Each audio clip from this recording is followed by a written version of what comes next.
The Cherokee National Holiday, celebrated annually over Labor Day weekend in Tahlequah, Oklahoma, commemorates the signing of the 1839 Cherokee Nation Constitution. This holiday marks a significant event in Cherokee history following the removal, also known as the Trail of Tears, and the reestablishment of the Cherokee government in Indian Territory. It's a vibrant celebration of Cherokee heritage, culture, and unity, attracting thousands of visitors each year. Osio Nagad, Jennifer Lauren Daguado, Noksi Chalagi Gadi. We'll start today's show with remarks from Principal Chief of the Cherokee Nation, Chuck Hoskin Jr. Then Chief Hoskin will join me for a Q&A. After that, Deputy Chief Brian Warner joins us from the Spider Gallery with Cherokee National Treasure Dan Mink, who will talk about his amazing holiday designs. Finally, we have your current Miss Cherokee, Hannah Nugent, to play us a traditional Cherokee song on the flute. And now it is my pleasure to introduce my friend and Principal Chief Chuck Hoskin Jr. for his remarks.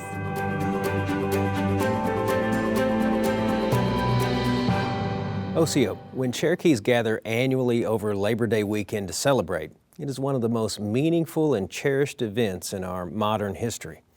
But the Cherokee National Holiday is more than just a homecoming. It's a testament to the resilience and strength of the Cherokee spirit. The holiday commemorates the signing of the Cherokee Nation Constitution in 1839, a pivotal moment in our history that marks the reestablishment of Cherokee self-governance after the immense hardships of the Trail of Tears. It stands as a solemn reminder of our ancestors' incredible will to rebuild and thrive as a sovereign nation. But this celebration is not solely about looking back. It's also about the future. It's a living testament to Cherokee culture, history, and values. Part of the weekend's tapestry is woven into the vibrant powwow gathering, the talent behind the quilt show and art show, the rhythms of the traditional music, and the celebration of ancient games like marbles and stickball that teach our children the ways of our ancestors. It's the foundation of the powerful State of the Nation address, which inspires us to continue building on our successes. The Cherokee National Holiday is a chance for Cherokees across the world to reconnect with their roots, their community, and with one another. It reminds us that we are a thriving people, built on a foundation of shared struggle and triumph.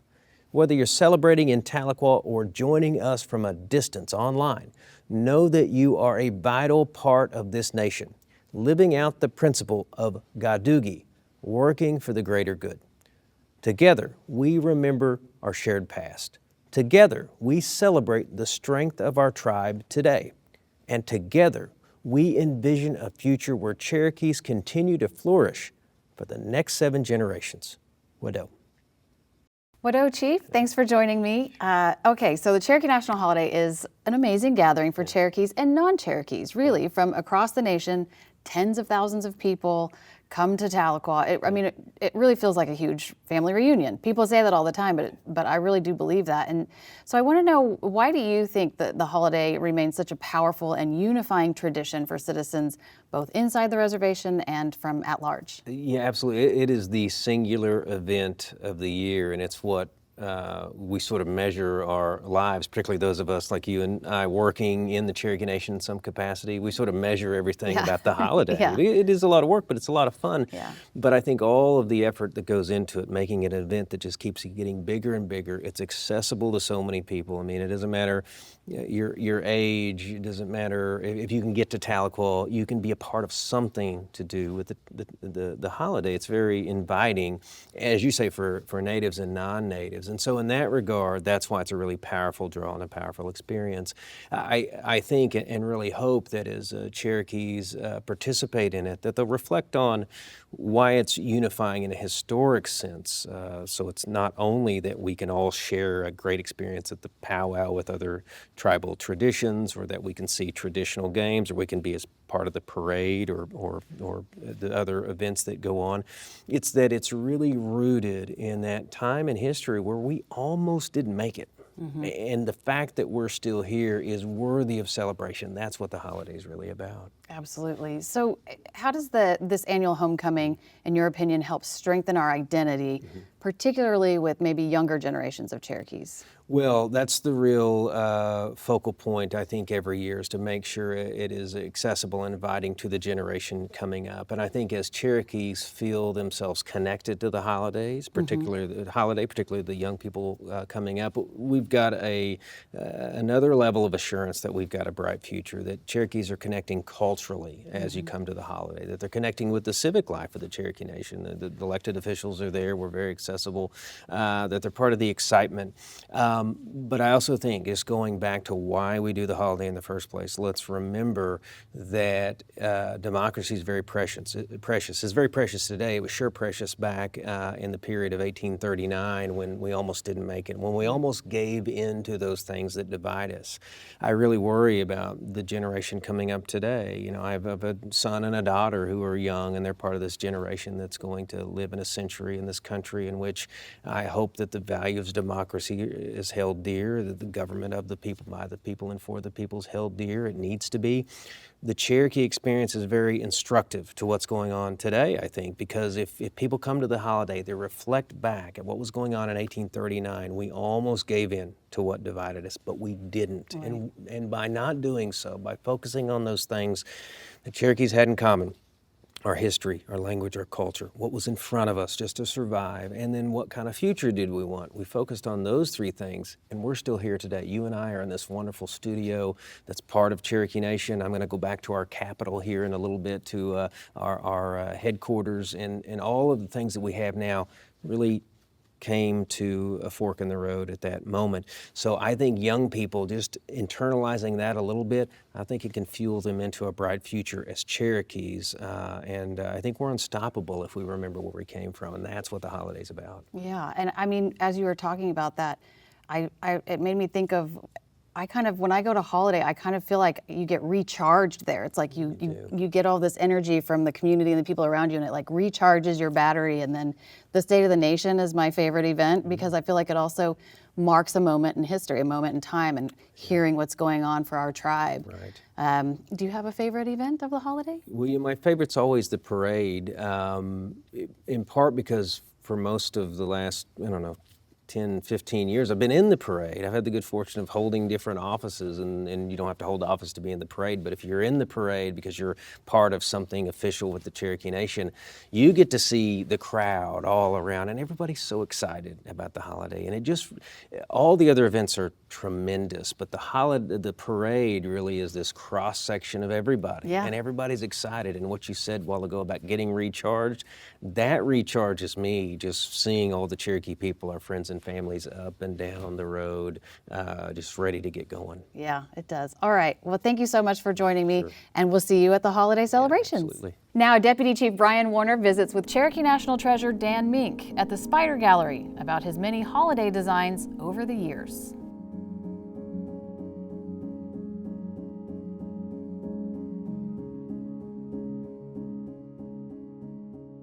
CO Nagad, hello everyone. Deputy Principal Chief Brian Warner here with another episode of Cherokee Wherever We Are. Today we're in the Spider Gallery, and I'm joined by a special guest, a national treasure, a friend, a man that's always working on the job, looking at creativity, finding ways to take some old elements, add them with the new elements, and that is Mr. Dan Mink. Dan, thank you for joining me today. Oh, thank you for having me.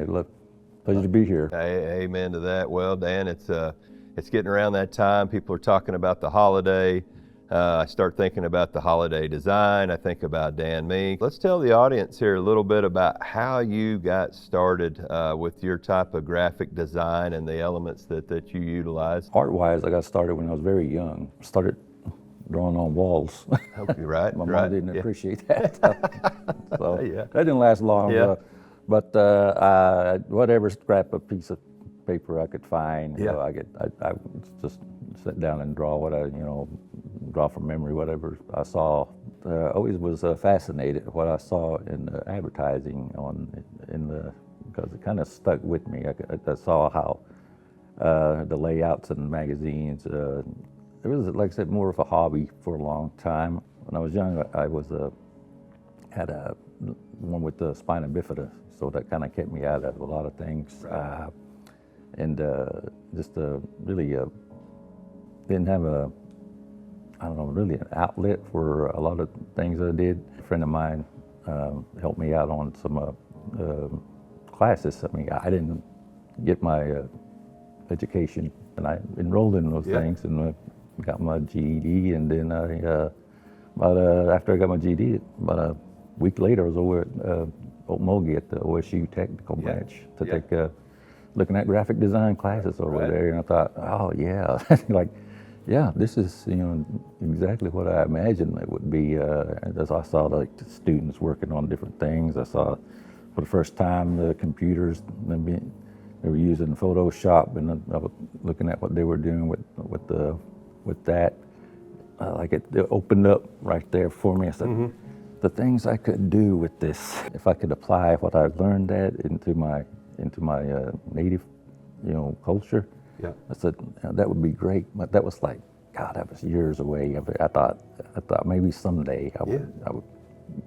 Really didn't even think about that it really would happen. I just really went about, just doing your thing, being Dan. Yeah, you definitely have left a mark, and leading into the holiday, everybody, that famous holiday T-shirt and that design that goes on the posters and all the other pieces. Tell us how you kind of start to bring that together. I think it was 2012 or 2013 is when I started doing it on my own. But then 2014 came, and it was, I think that's one of my best works, I think. Well, it was the double-headed bird, the woodpecker. Right. I think it was that because I like nature. I mean, in fact, just different circumstances, maybe I might have been a biologist, I don't know. But I'd really get into that stuff, especially conservation.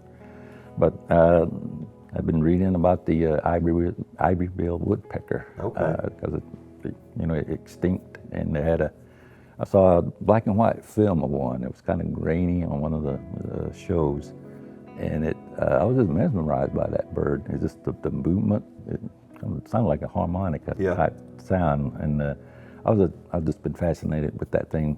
And when I started studying these Southeast designs, I kept seeing this repeated, this double-headed bird, and it was a woodpecker. So I just kind of put two and two together. I bet you anything that's an ivory-billed woodpecker on these things. To do it more in my style, I could sit back and say, very, very.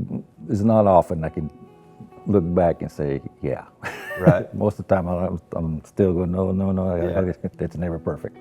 But I sat back in there and I thought, wow, okay, that one came pretty natural to me. It was satisfying too. Yes. Yes, it was. And I studied, I just wanted to have a kind of like a gleam in his eye that just looked like it was, to say it was wild.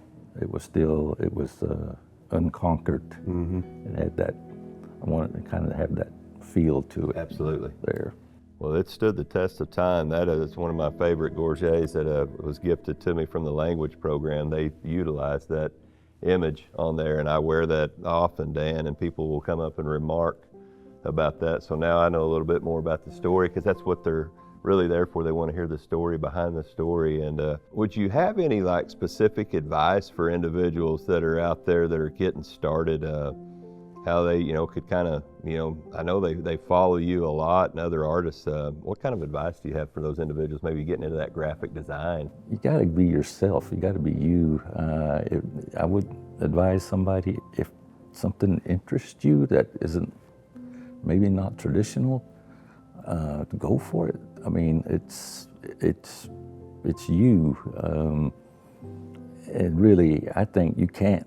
That element, that native element is going to come through, no matter what that you're doing. It's going to be, it's going to be there. Right.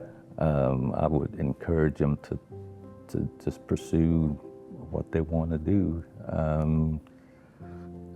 and don't be afraid to ask for help. Nobody does it on their own. Right.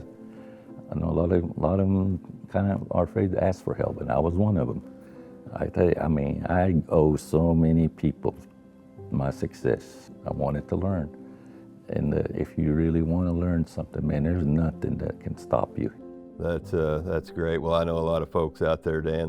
They've seen a lot of your work. It's traveled, no doubt, around the globe because I've seen it. I've seen it in photos of pictures of people wearing your shirts or with your designs on those, and it's fascinating. Wow. And as you said, Dan, I think the one key thing that I could tell individuals about Dan Mink is one of his biggest virtues and biggest qualities is how humble you are, and I'm very appreciative of that. Well, if you knew where I came from, what I go through, I mean, it's, and yet to be gifted and not, I mean, still be able to do something, like I said, I mean, that's a higher power. It ain't me. I'm just blessed, and I'm appreciative of it. Thank you for joining us today and sharing a little bit of time, man. I'm glad to be here. Yes, sir. Well, I know people will be looking forward. I've seen some of the artwork already, and folks, it's always at a high standard and a high level. So, Dan, Wado for being here today. Well, thank you. I appreciate it. You betcha. Well, now back to you, Jen. Wado. And now, a classic Cherokee song on the flute from our current Miss Cherokee, Hannah Nugent. Take it away, Hannah. Siyanagad, Hannah Nugent Dawadon. Hello everyone, my name is Hannah Nugent and I am the 2025-2026 Miss Cherokee of the Cherokee Nation. Today, I will be playing a song for you called Orphan Child. Orphan Child was a song of comfort for our people during removal. In 2024, I had the honor of being a Remember the Removal bike rider, and it was there that I first learned how to play Orphan Child. I used to play at a lot of the memorial sites along the route. Now, I have learned how to play on a traditional flute, and I hope you all enjoy the song.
Wada.